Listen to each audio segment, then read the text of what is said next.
Hello, नमस्कार. कसे आहात तुम्ही सगळे? मी वर्षा ढेकणे तुम्हा सर्वांचं आपल्या या चॅनलवरती खूप खूप मनापासून स्वागत करते. तर व्हिडिओ गेम खेळू नका रे, व्हिडिओ गेम खेळू नका रे म्हणणारे आई-वडील त्यांनासुद्धा मी हे रेकमेंड करेल खरं तर.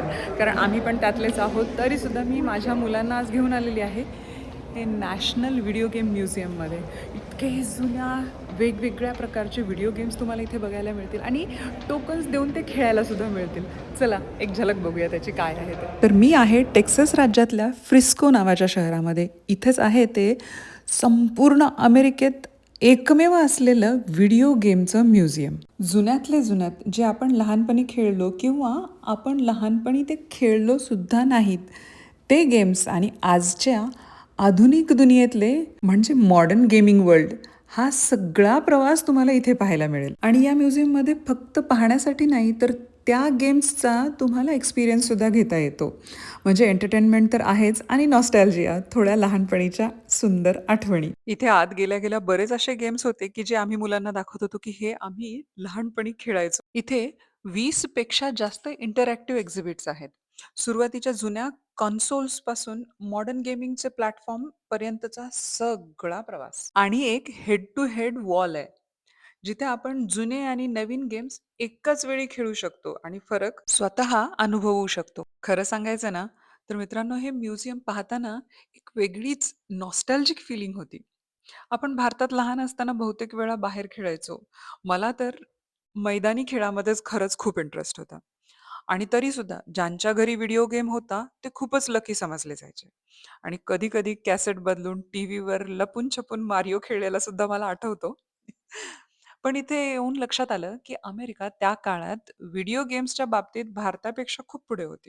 1970-80 मध्येच इथे home console arcade gaming culture खूप स्ट्रॉंग होतं. लोक गेम खेळायचेच नाहीत तर त्यावर एक्सपेरिमेंट्स करायचे आणि टेक्नॉलॉजी बिल्ड करायचे. हे ब्रिक गेम हे होता माझ्याकडे.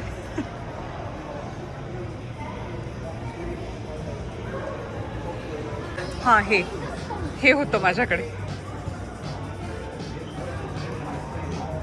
नानांनी आणलं होते हे.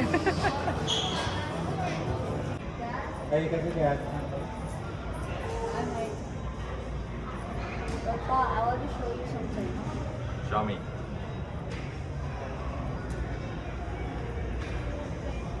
पोर्टेबल.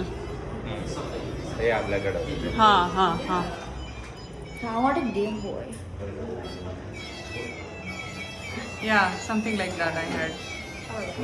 कॉलेजमध्ये असताना सुद्धा वेळात वेळ काढून कम्प्युटर लॅबमध्ये जाऊन कुठला ना कुठला तरी गेम खेळण्याच्या आठवणी आम्ही दोघं एकमेकांना सांगत होतो.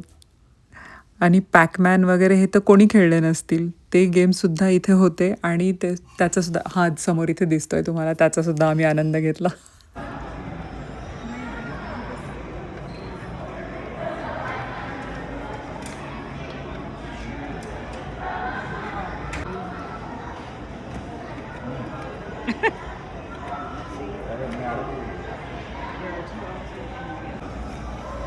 माइनक्राफ्ट.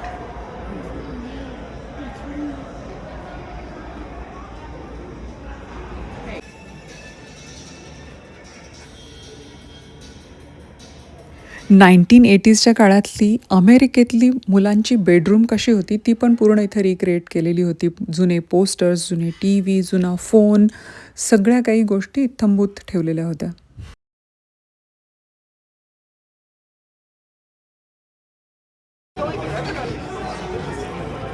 बर्ड बर्ड हां.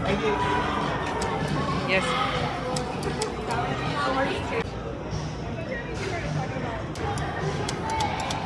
Oh no.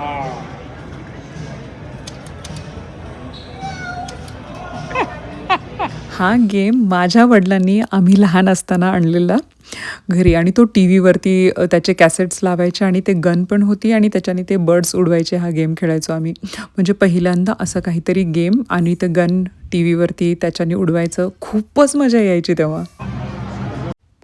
आणि पुढे एका कोपऱ्यामध्ये पूर्ण एक रूम होती जिथे आर्केड असे गेम्स ठेवलेले होते जे आपण लहानपणी खेळलेलो. हा गेम मला फार आवडायचा. मी बराच वेळ खेळायचे हा गेम. आणि तो परत एकदा खेळला आणि मला परत लक्षात आलं की yes, I am really good at that game म्हणून. पुढे सचिन परत पॅकमॅन खेळत होते आणि असे बरेच कन्सोल्स लावलेले होते गेमिंगचे तिथे. खरंच खूप मजा आली. हे म्युझियम एकदा तरी तुम्ही जाऊन बघाच आणि लहानपणीच्या आठवणी पुन्हा ताज्या करा. हा व्हिडिओ शेवटपर्यंत बघितल्याबद्दल तुम्हा सर्वांचे खूप खूप धन्यवाद. आम्ही एन्जॉय केलं. होप तुम्हीसुद्धा हा व्हिडिओ एन्जॉय केला असेल आणि आवडला असेल व्हिडिओ तर प्लीज लाईक करा, शेअर करा आणि चॅनलला सबस्क्राईब करायला विसरू नका. Thank you so much. Bye bye.